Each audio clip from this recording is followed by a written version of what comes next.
ఈరోజు రాష్ట్రంలో చూస్తుంటే మరి రేషన్ కార్డుల విషయంలో మరి ప్రజలంతా తికమక చేసే విధంగా కాంగ్రెస్ ప్రభుత్వం వ్యవహరించడం దుర్మార్గం.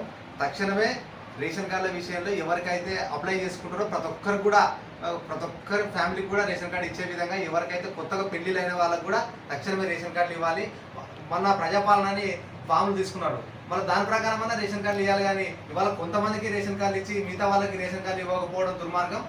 ఎవరైతే గతంలో కూడా అంటే ఒక కుటుంబంలో ఒక పెద్ద పైన యాడ్ చేసుకున్నటువంటి కుటుంబ సభ్యులకు కూడా రేషన్ కార్డు జారీ చేయాలి. ఎందుకంటే ఇప్పుడు గతంలో ఉన్నప్పుడు అంటే ఒక కుటుంబ సభ్యుడు ఆ కుటుంబ సభ్యుని పేరు మీదనే అందరూ ఫ్యామిలీ మెంబర్స్ అంతా దాంట్లో యాడ్ చేసుకున్నాం. వాళ్ళకి ఈ రోజు రేషన్ కార్డు రాలేదు, అంటే కొత్తగా పెట్టుకున్న వాళ్ళకి మాత్రమే రేషన్ కార్డులు వస్తున్నాయని అంటున్నారు. మరి ప్రజాపాలనలో నువ్వు దరఖాస్తు తీసుకున్నావు ఆ రోజు, మరి దాని ప్రకారం కూడా ప్రతి కుటుంబానికి తక్షణమే రేషన్ కార్డు జారీ చేయాలి. కానీ మరి అట్లా చేయకుండా కూడా ఈ రోజు మళ్ళీ అప్లికేషన్లు పెట్టుకోవాలని, అంటే ఎన్నిసార్లు అప్లికేషన్లు తీసుకుంటావు ఈ రేషన్ కార్డుల కోసం?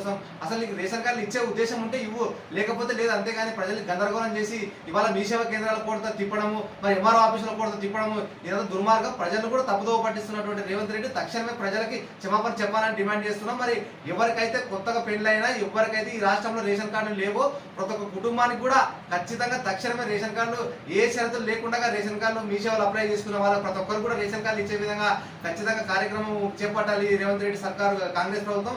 లేని పక్షంలో ఇవాళ తెలంగాణ రాష్ట్ర ప్రజలు కూడా నిన్ను తరిమి కొట్టే పరిస్థితి ఉంటుంది. ప్రతి విషయంలో కూడా ప్రజల్ని అరిగోస పెట్టిస్తున్నావు, రైతులను అరిగోస పెట్టిస్తున్నావు, అంటే నిరుద్యోగులను అరిగోస పెట్టిస్తున్నావు. ఏ వర్గానికి కూడా ఒక సంపూర్ణమైనటువంటి ఆలోచనతో నువ్వు ముందరికి వెళ్ళడం లేదు. ప్రతి దాంట్లో కూడా మెలికలు పెట్టి ఇవాళ రాష్ట్రాన్ని అస్తవ్యస్తము, మరి అగమ గోచరంగా తయారు చేసినటువంటి దుర్మార్గమైన పాలన ఇవాళ కాంగ్రెస్ రేవంత్ రెడ్డి నడుస్తూ ఉంది. కాబట్టి ఎవరికైతే మేము ఒకటే డిమాండ్ చేస్తున్నాం, ఈ రోజు మళ్ళీ నువ్వు అంటున్నావు మళ్ళీ దరఖాస్తు పెట్టుకోవాలని. ఎన్నిసార్లు దరఖాస్తు తీసుకుంటావో నీకు తెలుస్తా ఉందా? ప్రజాపాలన తీసుకున్నావు, ఆ రోజు ఏం చేస్తే ఆ ప్రజాపాలన దరఖాస్తు అని, మరి దాని ప్రకారమే ఇవాళ రేషన్ కార్డు జారీ చేయాలని డిమాండ్ చేస్తున్నాం.